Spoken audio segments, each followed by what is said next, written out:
Hello विद्यार्थियों, कैसे हो? अच्छे से पढ़ाई कर रहे होंगे, अपने लक्ष्य की ओर ईमानदारी से मेहनत कर रहे होंगे। और बच्चों, ईमानदारी से मेहनत करोगे तो ही आपका जो आपने अपने जीवन में लक्ष्य संजोए रखा है वो लक्ष्य आप प्राप्त कर सकते हैं।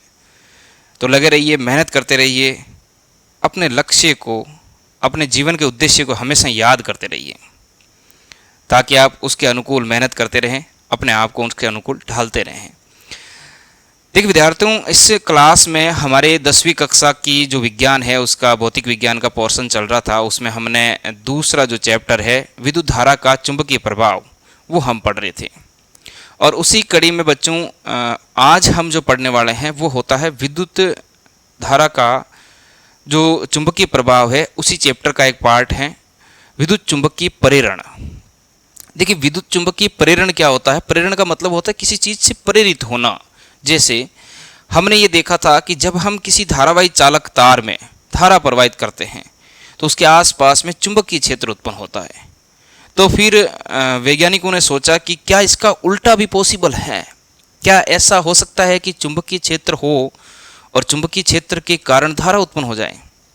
क्योंकि धारा के कारण चुंबकीय क्षेत्र है, तो चुंबकीय क्षेत्र के कारण धारा होनी चाहिए।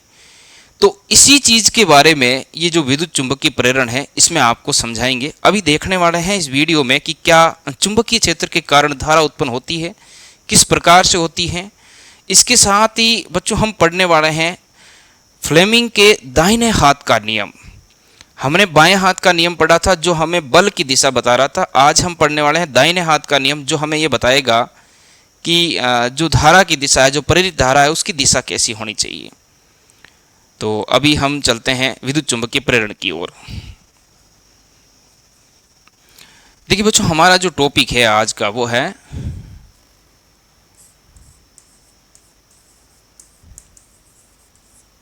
विद्युत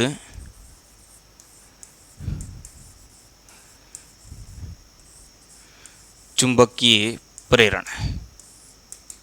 देखिए क्या होता है विद्युत चुंबकीय प्रेरण। जैसा कि मैंने अभी आपको बताया कि अगर एक तार जो होता है, चालक तार, उसमें धारा प्रवाहित करते हैं तो उसके आसपास में चुंबकीय क्षेत्र उत्पन्न होता है। उसी प्रकार से जैसे अगर हम चुंबकीय क्षेत्र में किसी तार को रखते हैं तो क्या उस तार में धारा प्रवाहित होती है, उसके बारे में हम अध्ययन करने वाले हैं। हमारे एक वैज्ञानिक हुए थे माइकल फेराडे 1831 में।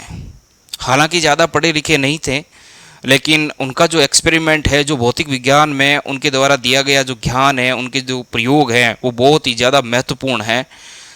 ज़्यादातर रिलेटेड है मैग्नेट से और उससे रिलेटेड ही उन्होंने बहुत सारे प्रयोग किए हैं। तो जो माइकल फेराडे थे उन्होंने ये प्रैक्टिकल किया।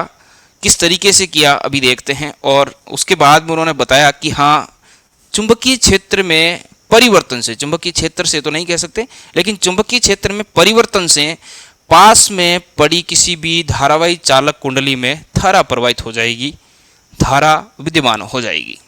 किस तरीके की होगी देखते हैं बच्चों। देखिए पहले तो मैं इसको परिभाषित कर देता हूं, यहां पर लिख देता हूं, आप भी नोट्स बना लें। किसी परिवर्ती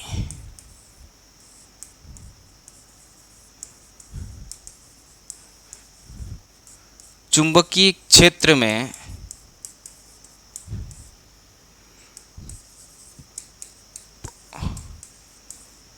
धारावाही चालक को रखने पर, चालक को रखने पर इतना ही लीजिए, धारावाही की जरूरत नहीं, धारा तो बाद में विद्यमान हो जाएगी उसमें। चालक को रखने पर उसमें विद्युत धारा प्रेरित हो जाती है बच्चों। क्या हो जाती है? प्रेरित हो जाती है, उत्पन्न हो जाती है, प्रेरित हो जाती है। ये किसने बताया था? ये बताया था हमारे माइकल फेराडे ने। किसने बताया था बच्चों? माइकल फेराडे ने। कब बताया था? 1831 में उन्होंने ये आविष्कार किया था और उन्होंने ये बताया था कि किसी भी चुंबकीय क्षेत्र जो है उसमें अगर हम परिवर्तन करते हैं, हालांकि ये हम बड़ी क्लासों में आएंगे तब और अच्छे से इसको पढ़ेंगे, लेकिन फिलहाल इसको इतना ध्यान रखना कि चुंबकीय क्षेत्र में परिवर्तन से जो आपकी कुंडली है उसमें धारा विद्यमान हो जाएगी, धारा प्रवाहित होने लगेगी, धारा प्रेरित हो जाएगी। तो इसको हम देखते हैं बच्चों किस तरीके से धारा, आप इसका स्क्रीनशॉट लेना चाहते हैं तो ले सकते हैं, ये तो छोटी सी चीज़ थी। चलिए मैं आपको भी यहाँ बताना चाहता हूँ कि किस तरीके से धारा प्रवाहित हो जाती है। देखिए बच्चों, मान लेते हैं कि मैंने यहाँ पर एक कुंडली ली है। ये जो कुंडली है वो है चालक तार की। किसकी है बच्चों? चालक तार की। और इस कुंडली के बीच में मैं यहाँ पर लगा देता हूँ गैल्वेनोमीटर। क्या लगा देता हूँ? गैल्वेनोमीटर। बच्चों इसको कहते हैं धारा मापी। क्या कहते हैं? धारा मापी। इंग्लिश में इसको गैल्वेनोमीटर कहा जाता है। जो आपकी ये घड़ी आती है, इस घड़ी पर जी लिखा हुआ होता है। मेरी हैंड राइटिंग थोड़ी सी ऐसी है तो इसे समझने की कोशिश करें कि यहाँ पर आपके जी लिखा हुआ है।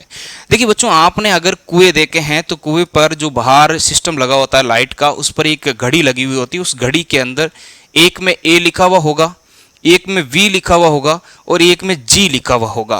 और ये जो जी लिखी हुई घड़ी होती है, इसकी जो सुई होती है बच्चों, ये सुई बिल्कुल एक सीधी रेखा में होती है ऊपर की तरफ बीचों बीच। और यहाँ पर जो बीचों बीच में इसका जो पाठ्यांक होता है बच्चों, यहाँ पाठ्यांक इसका शून्य होता है। यहाँ पर पाठ्यांक क्या होता है?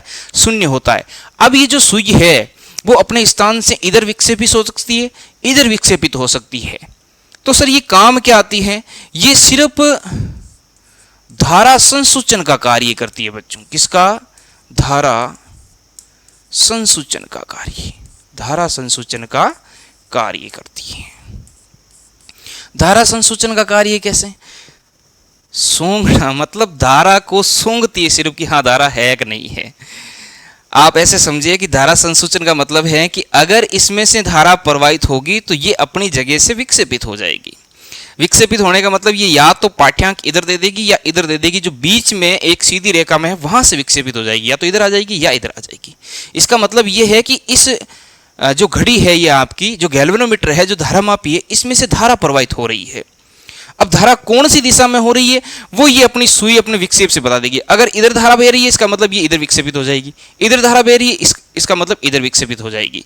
यानी ये धारा संसूचन का कार्य करती है। जी लिखा हुआ होता है इसमें, और इसका जो जीरो पाठ्यांक है वो ठीक बीच में होता है। फिर धारा के हिसाब से ये अपने आप को परिवर्तित करती रहती है। अगर आप इसमें ऐसी दे देते हैं तो ये इस तरीके से हमेशा हलचल करती रहेगी। विद्युत जनित्र में पढ़ेंगे हम अगला टॉपिक में इस तरीके से, क्योंकि जो ऐसी धारा है वो एक बार एक रेखा में, दूसरी बार उसकी विपरीत दिशा में चलती रहती है। ये आप जानते होंगे। तो ये जो हमने कुंडली बनाई, और ये जो हमने कुंडली बनाई ये है कुंडली। ये क्या है बच्चों? कुंडली। और ये है धात्विक चालक तार की बनाई हुई, धात्विक चालक तार की। यूँ मान लो तांबे का तार है जिसकी हमने कुंडली बना ली। मैंने कल आपको पिछली कक्षा में बताया था कुंडली कैसे बनाते हैं, परिनालिका बना के। तो उस तरीके से कुंडली बना ली। अब क्या करते हैं हम? अब लेते हैं हम एक चुंबक। अब क्या करते हैं बच्चों? हम लेते हैं एक चुंबक। ये चुंबक का एन सिरा है और ये वाला सिरा कौन सा है? एस सिरा है बच्चों। समझ रहे हो बात को? ये एन सिरा है और ये वाला सिरा कौन सा है? एस सिरा है। अब होता क्या है, फेराडे ने क्या किया था? फेराडे ने ये कहा कि इसको हम यहाँ रख देते हैं। इसको जब हमने इस जगह रख दिया, इस जगह रख दिया, तो इसकी हमें पता है कि यहाँ से चुंबकीय क्षेत्र रेखाएं निकलेगी ऐसे, और चुंबकीय क्षेत्र रेखाएं एन से निकलकर एस की तरफ जाएगी। ये हमने पढ़ा था। ऐसे चुंबकीय क्षेत्र रेखाएं एन से निकलकर कहां जाएगी बच्चों? एस की तरफ जाएगी। क्लियर है इतनी सी बात? तो जब ये चुंबकीय क्षेत्र रेखाएं यहां से निकलेगी तो कुछ समय पश्चात ये इस तरीके से इसके अंदर भी तो फैल जाएगी ऐसे। तो जब तक ये स्थिर है, इसके अंदर चुंबकीय क्षेत्र रेखाएं फैली हुई है, कोई समस्या नहीं है, पड़ी है अपनी जगह पर। और ये जो गैल्वेनोमीटर है ये भी शून्य विक्षेप दिखा रहा है। गैल्वेनोमीटर भी कौन सा विक्षेप दिखा रहा है? शून्य विक्षेप। लेकिन समस्या तो तब हो गई जब इन्होंने क्या किया, ये जो हमारे पास चुंबक है, ये क्या है हमारे पास? चुंबक है बच्चों। जब इस चुंबक को पकड़ के हम पास में लेके आ रहे हैं, इसके चुंबक को हम कहाँ लेके आ रहे हैं? पास में लेके आ रहे हैं। तो जब हम इसको पास में लेके आ रहे थे तो फेराडे जी ने देखा कि इसके अंदर एक विक्षेप आ रहा है। देखिए विक्षेप कोई सी भी दिशा में आ सकता है, दिशा वाला अभी हम थोड़ी देर में पढ़ने वाले हैं। अभी आपको ये पता रखना है इस गैल्वेनोमीटर में क्या होता है? विक्षेप आ रहा है। और ये विक्षेप हमें ये बताता है, इसका मतलब ये हुआ कि इसमें धारा प्रवाहित हो रही है। हम आपको थोड़े ही दिनों में इसके बारे में भी एक प्रैक्टिकल करके उसका वीडियो बना के डाल देंगे। आप आराम से देख सकते हो किस तरीके से विक्षेप आता है, कैसे कुंडली बनती है। तो इसमें क्या हो जाएगा बच्चों कि विक्षेप आएगा, और विक्षेप का मतलब ये है कि इस कुंडली में धारा स्थापित होगी, धारा प्रवाहित होने लगी है, धारा प्रेरित हो गई है। दूसरी स्थिति फिर क्या करते हैं, फिर यही स्थिति वापस आ जाती है। देखिए क्या होगी, ये तो है पहली स्थिति। फिर देखना आप दूसरी स्थिति, दूसरी स्थिति में ये हो गया।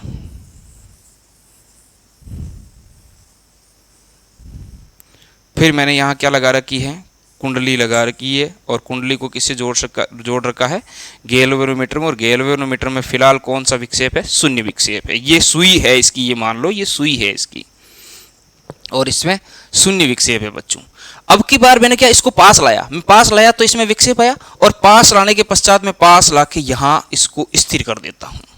ये तो गतिमान है, देखो इस दिशा में, ये मैंने तीर का निशान बनाया ना, इसका मतलब है ये तो गतिमान है इस दिशा में, और मैंने यहाँ ला के इसको स्थिर कर दिया। ये एन और ये एस, ये उत्तरी ध्रुव जिससे चुंबकीय क्षेत्र रेखाएं निकल रही है, और दक्षिणी ध्रुव की ओर चुंबकीय क्षेत्र रेखाएं प्रवेश कर रही हैं।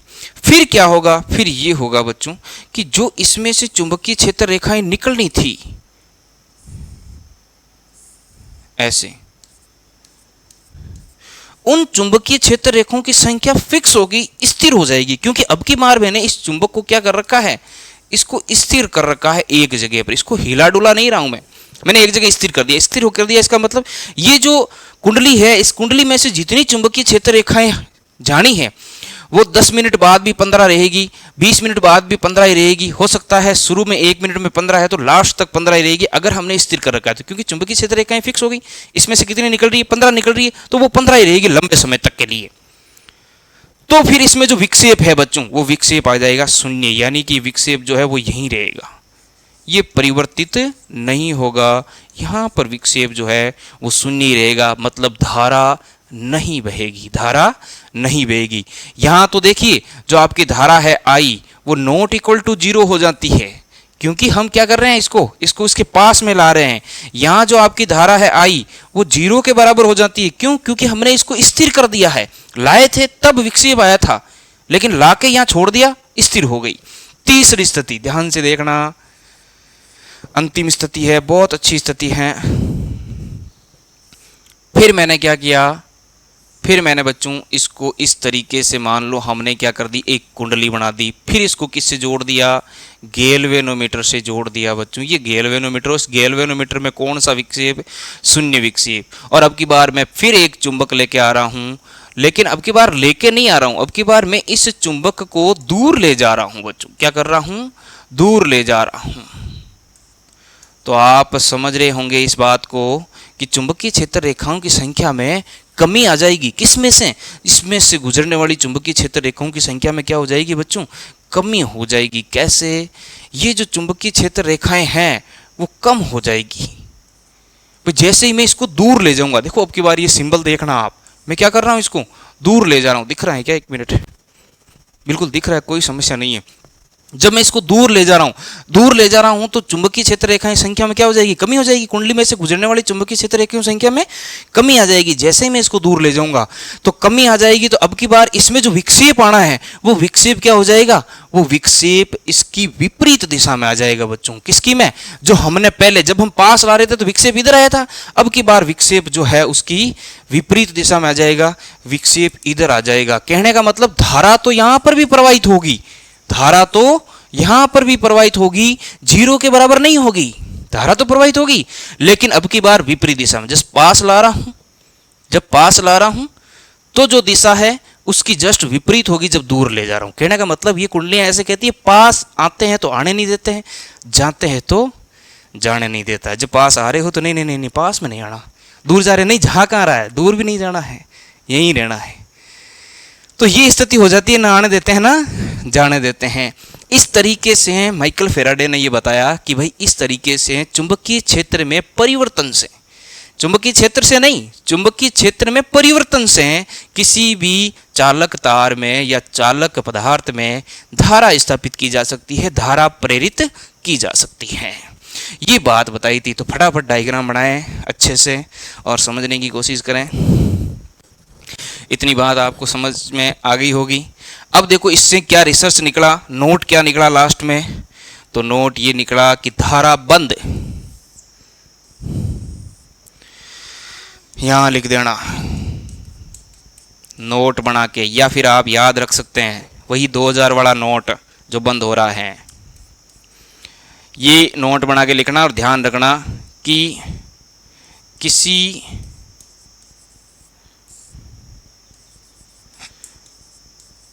कुंडली में, किसी कुंडली में से गुजरने वाली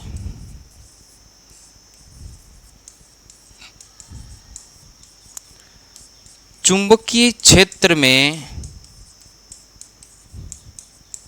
या चुंबकीय गुजरने वाली लिख दिया ना तो चुंबकीय क्षेत्र रेखाओं, चुंबकीय क्षेत्र रेखाओं में, रेखाओं की संख्या में परिवर्तन से, कुंडली में परिवर्तन से, ध्यान रखना चुंबकीय क्षेत्र रेखाओं की संख्या में परिवर्तन होगा तो ही धारा प्रेरित होगी, वरना नहीं होगी। जैसे इस दूसरी स्थिति में नहीं हो रही है ना, क्योंकि क्षेत्र रेखा संख्याएं नहीं बदल रही है, स्थिर है ये। तो संख्या में परिवर्तन से कुंडली में क्या हो जाएगा बच्चों, विद्युत धारा प्रेरित हो जाएगी, विद्युत धारा प्रेरित हो जाएगी।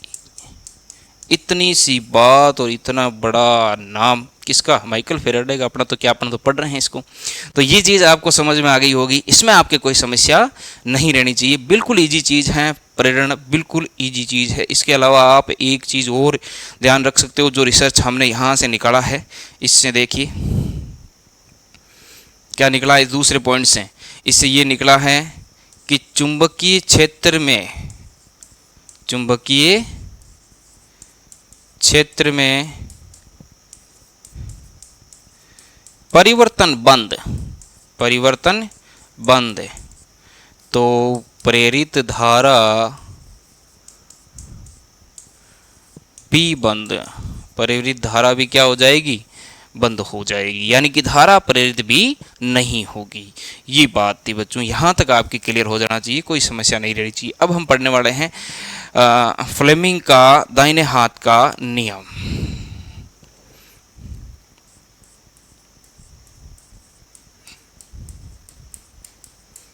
फ्लेमिंग का दाहिने हाथ का नियम। देखिए बच्चों, दाहिने हाथ का जो नियम है वो क्या कहता है।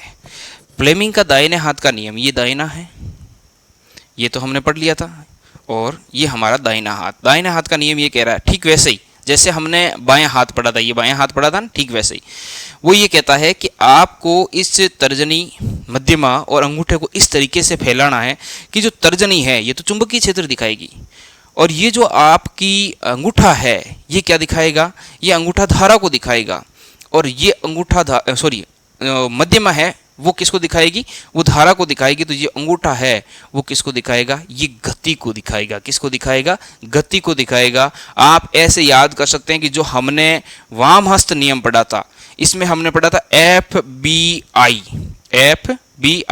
FBI का मतलब ये तो बल को दिखा रहा है, ये आपका B यानी चुंबकीय क्षेत्र को दिखा रहा है, और ये I यानी विद्युत धारा को दिखा रहा है। F बल फोर्स, B चुंबकीय क्षेत्र, और I किसको दिखा रहा है, विद्युत धारा को।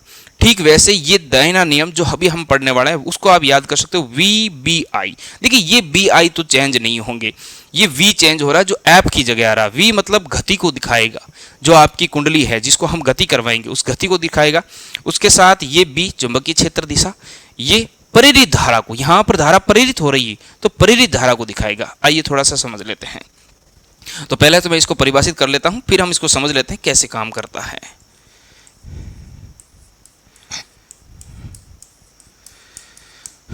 फ्लेमिंग के दाहिने हाथ के नियमानुसार नियमानुसार अंगूठा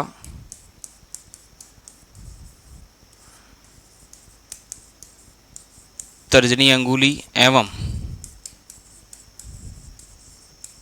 मध्यमा को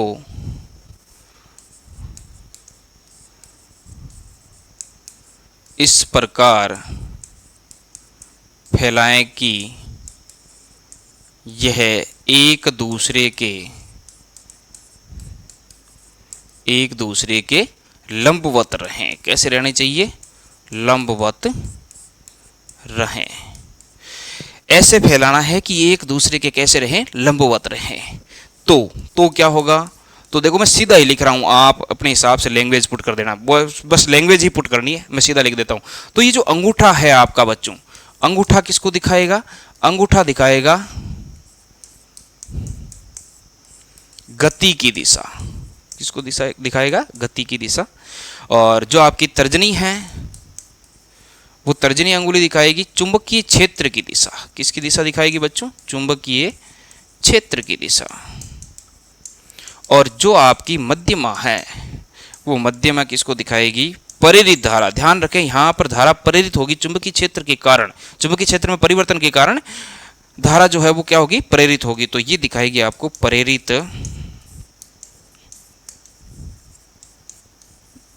विद्युत धारा। क्लियर है यहां तक? यहां तक कोई समस्या नहीं आनी चाहिए, सिंपल सी बात है। अब देखिए हम इसको समझते हैं किस तरीके से दिखाते हैं ये चीजों को। चलिए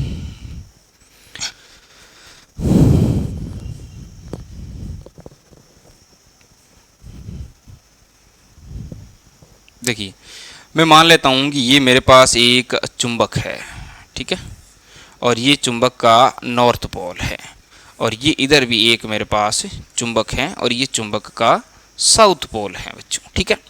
इसके बीच में मैंने एक कुंडली रखी है, इसके बीच में मैंने क्या रख दिया? एक कुंडली रख दी बच्चों।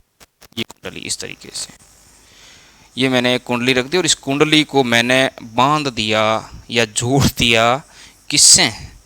गैल्वेनोमीटर से। और ये गैल्वेनोमीटर में हो गया शून्य विक्षेप की स्थिति। यहां तक आपकी कोई समस्या नहीं रहनी चाहिए।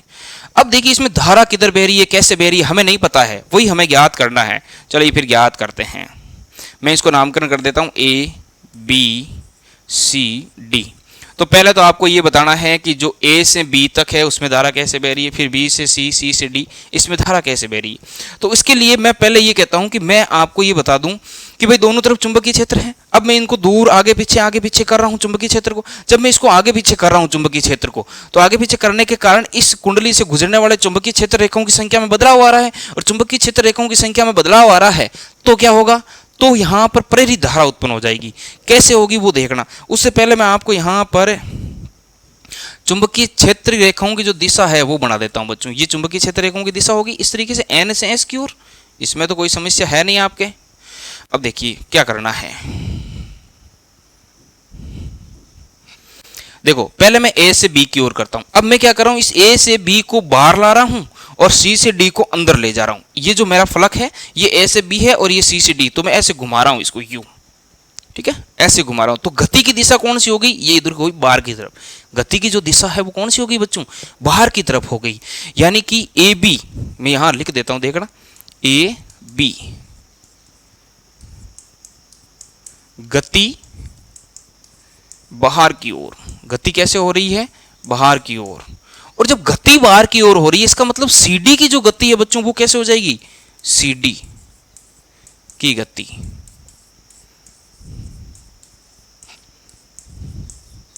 अंदर की तरफ, बोर्ड के तल के अंदर की तरफ, और AB बाहर हो जाएगी। तो जब मैं इसको घुमा रहा हूं इसका मतलब चुंबकीय फ्लक्स में परिवर्तन हो रहा है, चुंबकीय क्षेत्र रेखाओं की संख्या में परिवर्तन हो रहा है। फ्लक्स हम बाद में पढ़ने वाले हैं, फ्लक्स अभी आपके थोड़ा भारी पड़ जाएगा, समझ में नहीं आएगा। तो AB को जब हम बाहर की तरफ लाएंगे, AB को क्या करेंगे? हम बाहर की तरफ लाएंगे। तो अब देखो इसमें हम लगाते हैं दाहिने हाथ का नियम। ये दाहिने हाथ का नियम ये हमें ये कहता है कि ये चुंबकीय क्षेत्र रेखाएं, ये प्रेरित धारा जो हमें ज्ञात करनी है, प्रेरित धारा ज्ञात करने के लिए हम फ्लेमिंग के दाहिने हाथ का प्रयोग करेंगे। और अगर हमें चुंबकीय क्षेत्र के कारण अगर किसी चालक तार पर बल ज्ञात करना है तो हम किसका प्रयोग करेंगे, तो हम प्रयोग करने वाले हैं फ्लेमिंग के बाएं हाथ के नियम का, जो पिछली क्लासों में मैंने पढ़ा है। और ये हमें दिखा रहा है वेग। तो देखिए मैं वेग का मतलब मैं इसको बाहर ला रहा हूं। ये जो ए बी लाइन है ना, इस ए बी को क्या कर रहा हूं, बाहर ला रहा हूं, तो अंगूठा हो जाएगा बाहर की तरफ। चुंबकीय क्षेत्र जो है वो तुम्हें दिख ही रहा है, वो एन से एस की ओर होगा, एन से एस की ओर। अब देखो ये जो आपकी मध्यमा है, जो क्या दिखाती है, मध्यमा दिखाती है प्रेरित धारा की दिशा। तो प्रेरित धारा की दिशा कहाँ है, ऊपर की तरफ। इसका मतलब ए बी में जो धारा है बच्चों वो होगी ए से बी की ओर। धारा जो है वो कहाँ होगी, ए से बी की ओर। तो मैं यहां लिख दूं प्रेरित धारा, धारा नहीं होगी, प्रेरित धारा होगी। ध्यान रखें इस चीज का। प्रेरित धारा ए से बी की ओर। प्रेरित धारा कहाँ हो जाएगी, ए से बी की। बस इतना ही याद करना था, समझ में आ जाना चाहिए आपके ये। अब देखिए वैसे मैं सीडी की बात कर देता हूं। किसकी बात कर रहा हूं, सीडी की। अब सीडी जा रहा है अंदर की तरफ, वापस लगा दो ये देखिए सीडी अंदर की तरफ, अंगूठा जो है वो अंदर, यानी वेग इसका कहाँ है, अंदर की तरफ है। वेग अंदर की तरफ है तो सीडी अंदर की तरफ। चुंबकीय क्षेत्र तो ऐसा ही है, वैसे एन से एस की ओर, तो चुंबकीय क्षेत्र तो ऐसा ही है। देखिए ये जो मध्यमा है वो कहाँ दिखा रही है, नीचे की तरफ। इसका मतलब इसमें धारा ऐसे बह रही है सी से डी की ओर। तो इसमें आपकी प्रेरित धारा सी से डी की ओर होगी। अब क्या समझे इन दोनों से, अरे इन दोनों से क्या समझे, इन दोनों से सर हम ये समझे कि धारा आपकी जो इसके अंदर उत्पन्न हो रही है इस चुंबकीय क्षेत्र रेखाओं की संख्या में परिवर्तन से, वो धारा ए से बी, बी से सी, सी से डी और डी से ए की ओर इस तरीके से हो रही है। यानी धारा इधर से चल रही है और इस गैल्वेनोमीटर में से इधर से घूम के बाहर निकल रही है। गैल्वेनोमीटर बी विक्षेप दिखाएगा क्योंकि इसमें से धारा प्रवाहित हो रही है। इसका मतलब जो धारा है आपकी, कौन सी धारा, प्रेरित धारा जो है वो प्रेरित धारा की कैसे होगी, लूप में होगी एबीसीडी के रूप में, एबीसीडी के रूप में। ये चीज आपके समझ में आ जाना चाहिए, यहां तो कोई समस्या नहीं रहनी चाहिए। मेरे ख्याल से बहुत अच्छे से चीज समझ में आ गई है आपके। अब देखिए जो हमने दो नियम पढ़े फ्लेमिंग के, एक तो वाम हस्त नियम जो पिछली कक्षाओं में पढ़ा, एक हमने दाहिने हाथ का नियम पढ़ा है, दक्षिण हस्त नियम भी से कहते हैं। तो वाम हस्त नियम जो पिछली कक्षाओं में पढ़ा था वो हमें कब काम में लेना है बच्चों, वो हमें काम में लेना है अगर आपसे क्या पूछा जाए, आपसे पूछा जाए बल।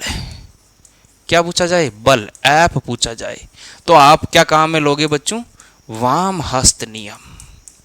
और अगर आपसे पूछा जाए क्या, अगर आपसे पूछ लिया जाए प्रेरित धारा की दिशा, प्रेरित धारा की दिशा, तो आप दक्षिण हस्त नियम दोगे। कौन सा, दक्षिण हस्त नियम का हमें लोगे। ये आपके क्लियर रहना चाहिए, ये चीजें क्लियर होनी चाहिए, कहाँ क्या लगना है, तभी आप किसी चीज को कंसेप्चुअल समझ सकते हैं। तो धन्यवाद आज की क्लास के लिए, कल फिर मिलते हैं नई क्लास के साथ।